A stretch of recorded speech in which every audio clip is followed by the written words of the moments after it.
Жеті шелпектің пайдасы. Баяғыда бір жолаушы келе жатып, сандық тауып алады. Ашып қараса, ішінде алтын тас жатыр. Құдайым жоқ жерден берді ғой, деп шаттанған бейбақ алтынға қолын соза бергенде, алтын тас үлкен жыланға айналып, өзіне тап береді. Ей бейшара, не тапсаң да өз сорыңнан көр. Сандықта жатып, 1000 жыл бойына біреу мені босатса, алтынмен аптап, күміспен қаптаймын деп тіледім. Ешкім құтқармады. Бүгін кім құтқаратын болса, соны жұтамын деп серт бердім. Сен кезіктің, енді сертімді орындаймын, дейді. Жолаушы шыр-пыр болып жалынса да, жылан көнбейді. Кенет 30 жолаушыны оның көзі шалады. Қуанған жолаушы олардан араша сұрайды. Олар жыланнан қорқып, бұл жылан алып екен, бұған шамамыз жетпес, деп кетіп қалады. Жылан жақындай түседі. Бейбақ, өлген жерім осы болды ғой, дей бергенде тағы да 5 кісінің сұлбасы көрінеді. Жолаушы құтқар деп жалынады. 30-дың шамасы жетпегенде бізден не күтесің, деп олар да кетіп қалады. Жылан төне түседі. Бейбақ иманын үйреді. Сол кезде бір аласа бойлы адам келе қалады. Ей жылан, мына бейбақтың не жазығы бар, деп сұрайды. Жылан мән жайды баяндап, 30-дан қайыр, 5 жанынан да пайда болмағанда сен не істей аласың, жолыңнан қалма, дейді. Аласа адам, ей жылан, жазықсыз жанға жала жаппа, өтірігіңе сенбеймін, айтқаның рас болса, мына денеңмен кішкене сандыққа қалай сыйдың, көз көрмей көңіл сенбейді, дейді. Жылан бұлқан талқан ашуланып, сандықтан қалай шықсам солай сыйып та кетемін, дейді де, түтінге айналып, жоғары көтеріліп сандыққа кіріп кетеді. Аласа адам сандықты тарс жауып, жыланнан құтылдың, енді жолыңнан қалма, дейді.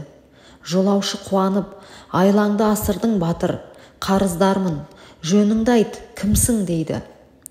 Бұл жылан орынсыз айтқан өз сөзің. 10 пәленің 9-ы тілден, орынсыз сөз иесін қабады. Ақылды адам тілін буады. 30 кісі ұстамаған оразаң, 5 кісі қаза қылған 5 уақыт намазың. Құлшылыққа салғырт қарадың, олардан қайран болмады. Бірақ сен жұма сайын 7 шелпек пісіріп, кедей-кепшіктерге садақа бердің. Мен өзің пісіріп таратқан шелпекпін. Сені құтқаруға Құдай жіберді, депті. Жолаушының 7 шелпегі өзін бір апаттан құтқарған екен. Енді бір аңызда 7 шелпектің қауіп-қатерден сақтайтын шарапаты былай баяндалады. Ертеде бір аңшы болыпты. Ол қыран құсты баулып, саятшылық құрады екен. Аңға шыққанда бірнеше күн жүріп, қанжығасы майланып оралып жүреді. Бір күні ол тағы да тауға кетуге әзірленеді. Құзар шыңға ұя салатын ақиық қыранның балапанын үйіне әкеліп баптауды ойлайды. Сапарға шығатын күні ұйқысынан шошып оянады. Бір бәлені жүрегі сезеді. Әйеліне, мен аңға шыққан мезетте 7 шелпек таратып жібер деп тапсырады.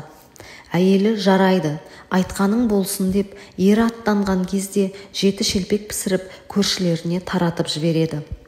Жұрт қабыл болсын деп күлше наннан дәм татысады. Аңшы бұдан бұрын да бүркіттің балапанын алып кетеді екен. Қыран аңшының тағы келерін сезеді. Олжа іздеп кетер кезде ол балапанын тауға аманаттайды. Бөгде біреу ұяма тиісіп балапанымды алып жатса, жартасты жаңғырықтырып хабар берерсің. Оны құздан лақтырып көздерін ояйын, дейді. Тау бүркіттің өтінішін қабыл алады. Бір шама уақыттан соң қыран ұяға келсе, балапаны жоқ. Ол аңшының алып кеткенін біліп, қатты налиды.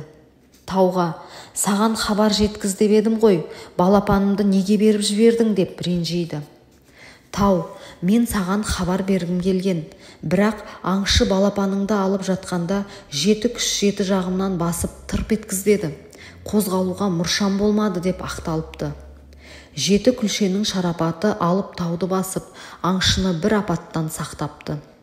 7 шелпек 7 түрлі бәледен сақтайды деген сөз осыдан қалған деседі.